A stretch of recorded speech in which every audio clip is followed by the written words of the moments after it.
envahis-moi. Envahis-moi de ton esprit. Envahis-moi de ton esprit. Envahis-moi De ton esprit. Envahis-moi De ton esprit. Jésus, envahis-moi. Yahweh, Yavalane. Envahis-moi De ton esprit. Chantons ensemble. Envahis-moi. Envahis-moi de ton esprit. Envahis-moi de ton esprit. Envahis-moi De ton esprit. envahis-moi De ton esprit. Jésus, envahis-moi. Yahweh, Yavalane. Envahis-moi De ton esprit.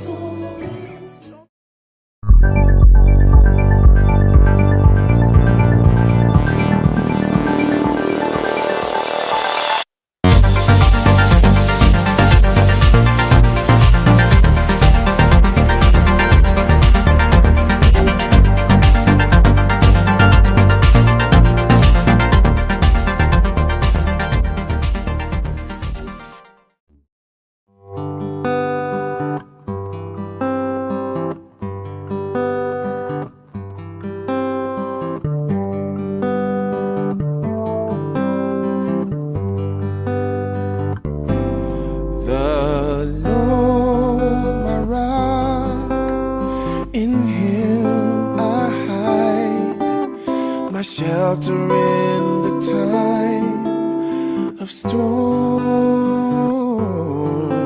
I'm secure, whatever may betide, my shelter in the time of storm. Mighty rock in a weary land, you're my cooling shade on the burning sand, faithful guide. With your mighty hand, you're my shelter in the time of storm.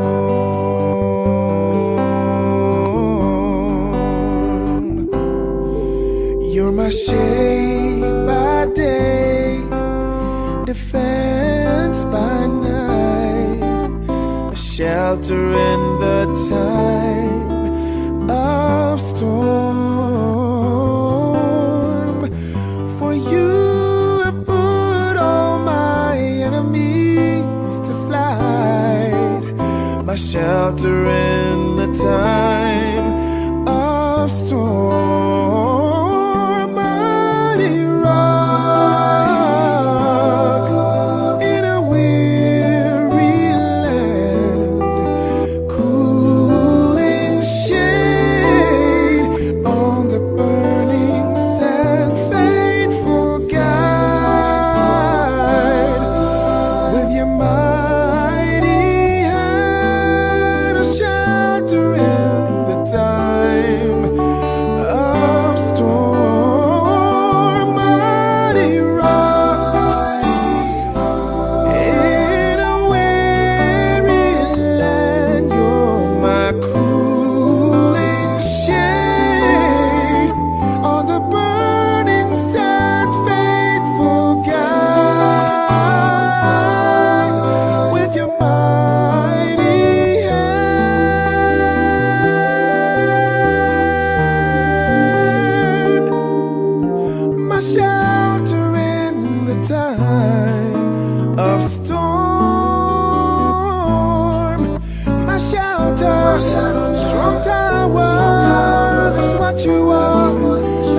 what you are. My healer, deliverer, that's what you are. That's what you are. Provider, reviver, that's what you are. That's what you are. You're my shelter in the time of storm.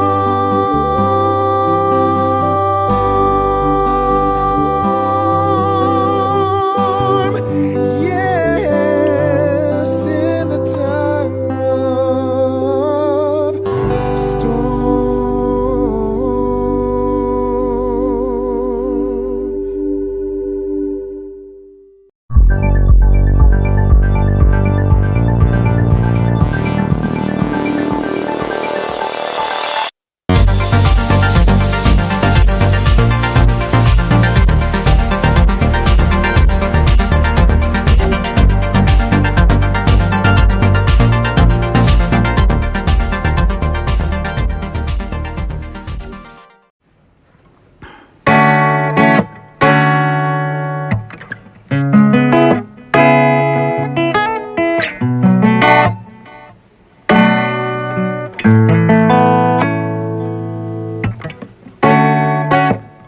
Quand je lis Romains, l'une des belles œuvres de Paul.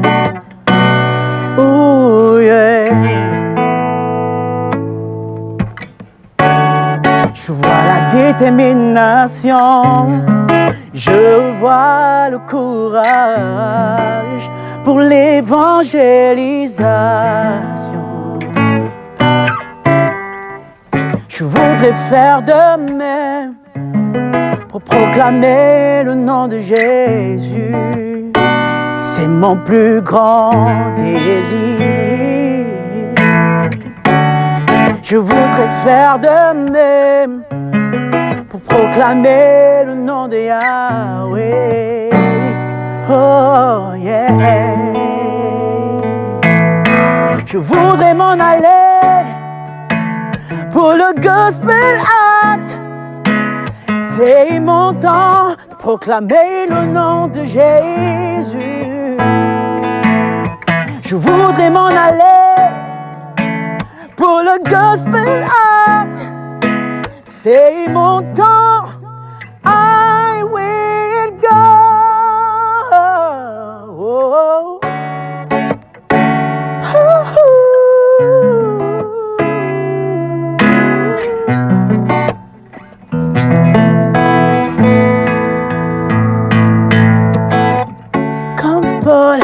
Utilise-moi, Seigneur, comme Jean. Utilise-moi, Seigneur.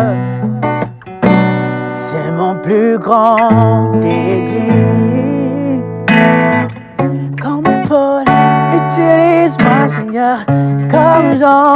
Utilise-moi, Seigneur. Yeah. I will work with you.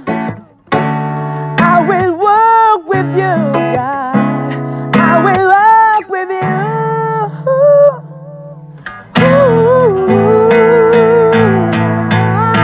Je voudrais m'en aller pour le gospel act. C'est mon temps de proclamer le nom de Yahweh.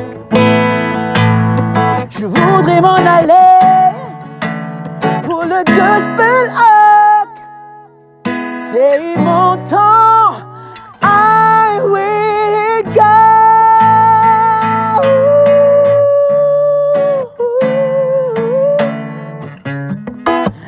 Yeah, I will go.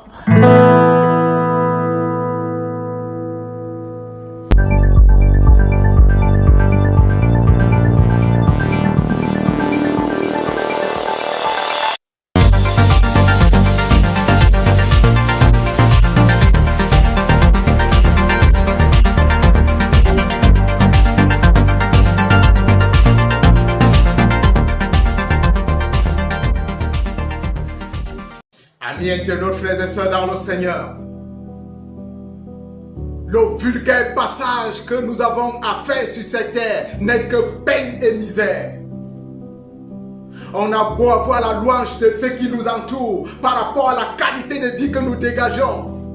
Nous irons néanmoins dans le séjour de nos pères qui jamais ne reverront la lumière. Sans coup féri, nous descendrons dans cet endroit. Nous devons, pendant le peu de temps que le Seigneur nous accorde, reconnaître sa souveraineté, reconnaître sa suprématie, reconnaître qu'il est notre créateur, que nous sommes le troupeau de son pâturage et que nous lui devons allégeance et adoration. Voilà terminé une semaine qu'il nous a donné gracieusement et je m'en vais une fois de plus vous accompagner dans une aventure. Une aventure délectable où nous verrons le Seigneur prendre des positions par rapport aux inepties et aux idioties que l'homme fait sous le soleil. L'aventure de cette semaine est intitulée « Boss, votre âme vous sera redemandée cette nuit même. » Boss, votre âme vous sera redemandée cette nuit même. Dans la lancée fulgurante de son ministère sur terre, Christ a enseigné dans tous les sens. Il est venu sur terre pour une mission, la mission de racheter l'homme, de le ramener de la caverne où il était vers la surface. Et cette surface était pour le sauver, pour le racheter. Sentant que les hommes avaient des inclinations beaucoup plus vers le matériel et non sur l'élévation spirituelle, Jésus s'est mis à la place de l'homme en prenant la forme humaine. Une forme modeste, il s'est dépouillé de sa royauté. Il est devenu un homme, un simple homme, pour donner un modèle à suivre. Parce qu'il fallait sortir de la foire aux vanités, avec la possibilité de revêtir la robe blanche. La foire aux vanités, c'est notre monde.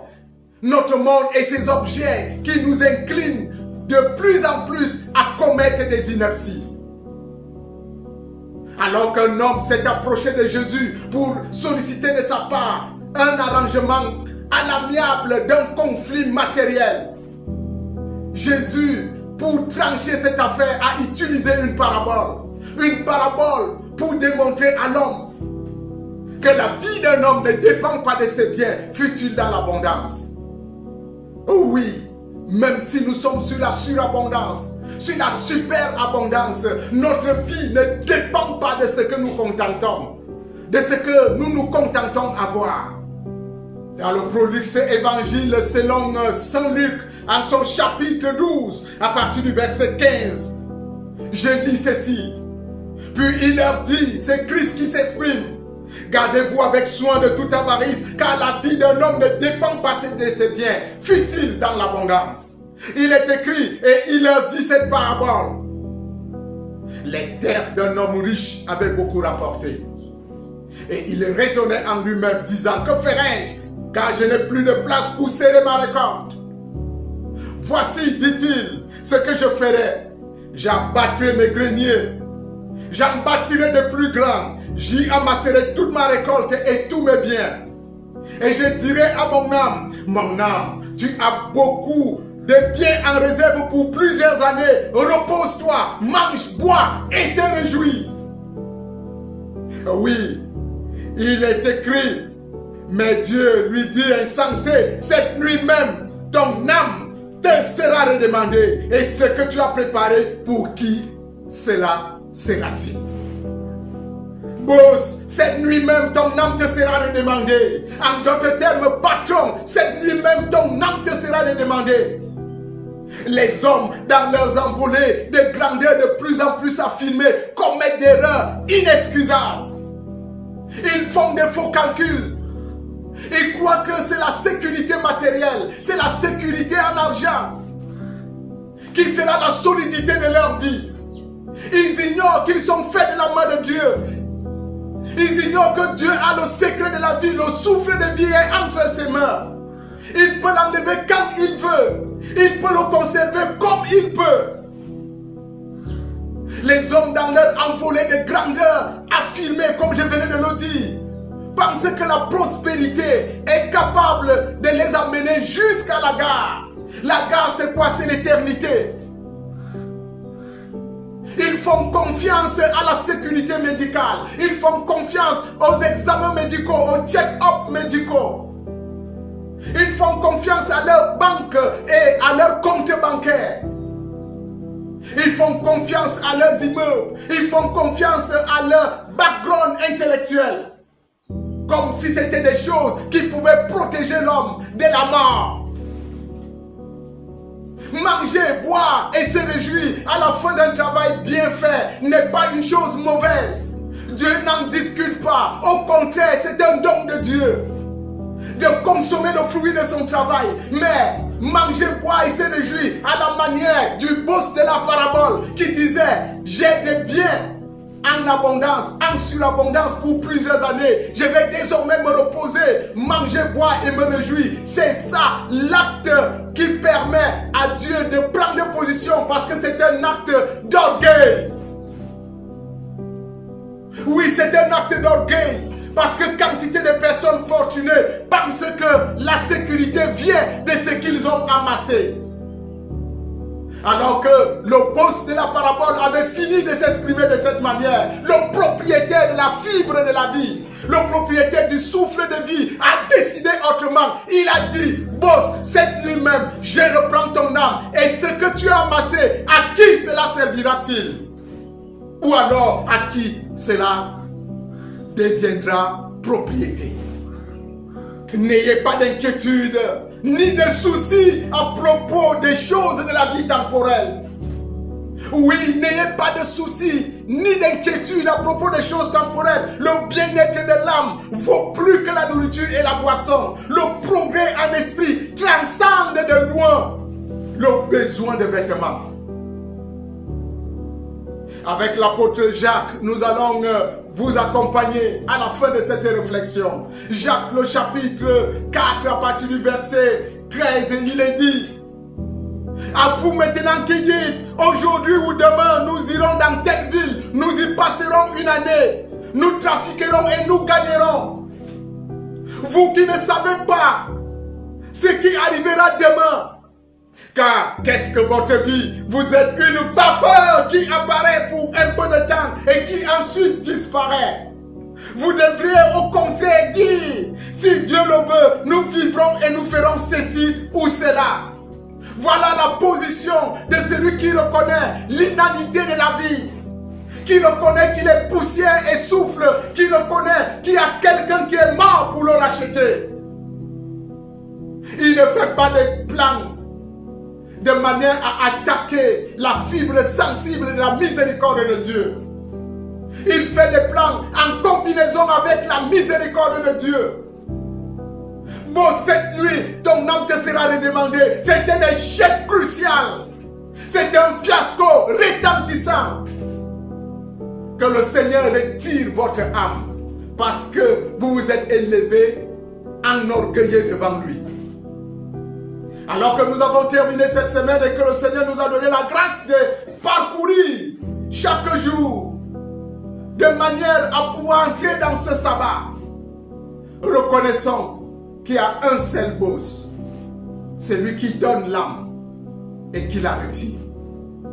Rentrons dans cette réflexion et disons-nous, nous ne passerons pas dans la fournaise de l'erreur de celui qui met Dieu en défi parce qu'il a en face de lui des montagnes d'attributions matérielles qu'il a accumulées au cours de ce court laps de temps qu'est la vie humaine. Que l'Éternel te bénisse et qu'il te garde, qu'il tourne sa face vers toi et qu'il fasse lui sa lumière sur toi. Shalom.